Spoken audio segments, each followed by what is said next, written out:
Hello বন্ধুরা, তোমরা সবাই কেমন আছো? আশা করি ভালো আছো, আমিও ভালো আছি। আমি কালকে ব্লগটা দিতে পারিনি, পরশু দিনকা কালকে ব্লগটা করেও দিতে পারিনি। কালকে একটা জামাই ষষ্ঠী ছিল। হ্যাঁ, এই আমি এখন রেডি হয়ে যাচ্ছি বাজারে। এটা কালকের আগের দিন, বৃহস্পতিবার আগে বুধবারে। এই এখন আমার মেয়েকে রেডি করছি, করে যাব বাজারে, ইছাপুর বাজারে যাব মাছ কিনতে। আমি রেডি হয়ে গেছি। এই যে আমার ফাইনাল লুক। এই চুড়িদারটা আমি আমাদের বাজার থেকে কিনেছিলাম অনেক দিন আগে। এই এখন আমি বেরোলাম আমার হাজব্যান্ডের সাথে বাইরে। তোমার দাদাভাই বলছে কোনো জায়গায় দাঁড়াবে না, তাড়াতাড়ি চলে যাব। আবার ছেলের নিয়ে চিন্তা হচ্ছে। তোমার দাদাভাই আবার ছেলেকে ছাড়া চলতে পারে না। আবার পিনকলে গিয়ে আমরা আবার অর্ধেক রাস্তা থেকে ঘুরে গিয়ে আবার ছেলেকে আনতে গেলাম।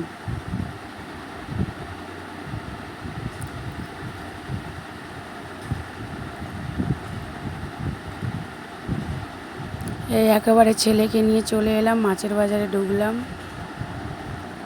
হ্যাঁ, মাছের বাজার থেকে আর শ্যুট করা হয়নি। একবার তার পরের দিন বৃহস্পতিবার জামাই ষষ্ঠী ছিল, আমার মা এসেছিলো।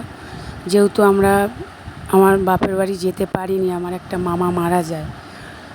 হ্যাঁ, আমার মা তো জামাই ষষ্ঠীটা ফেলতে পারবে না, ওই জন্য নিয়ম মতন পুজো করে এসে ওই মিষ্টি ফল একটুখানি তোমাদের দাদাভাইয়ের হাতে তুলে দিচ্ছিলো। এবছর আমারও খুব মনটা খারাপ, জামাই ষষ্ঠীতে বাপের বাড়িতে যেতে পারিনি। এমনিতে আমার মামাটাও মারা গেল। হ্যাঁ, তোমরা সব এইটাই ভাবছো যে মামা মারা গেছে তো তোমাদের ষষ্ঠী কেন হবে না।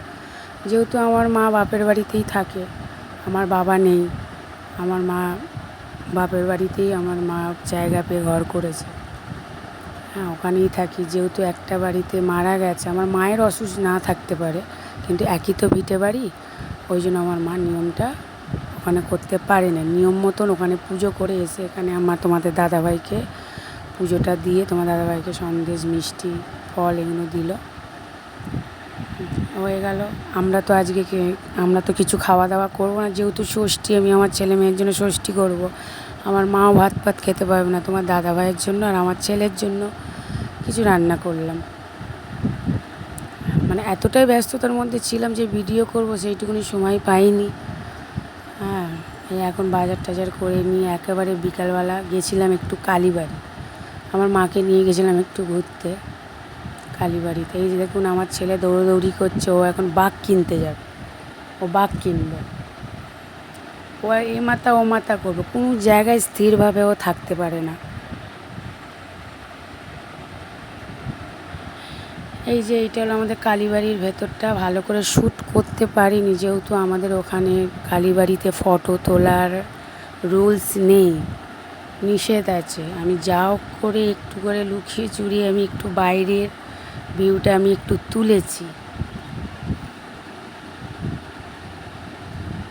ভালো করে রাত্রিবেলা অন্ধকারে দেখা যায় না, একদিন দিনের বেলা গিয়ে আমি ভালো করে পুরোটা তুলে আমি তোমাদের অবশ্যই দেখাবো আমাদের এখানকার কালীবাড়িটা।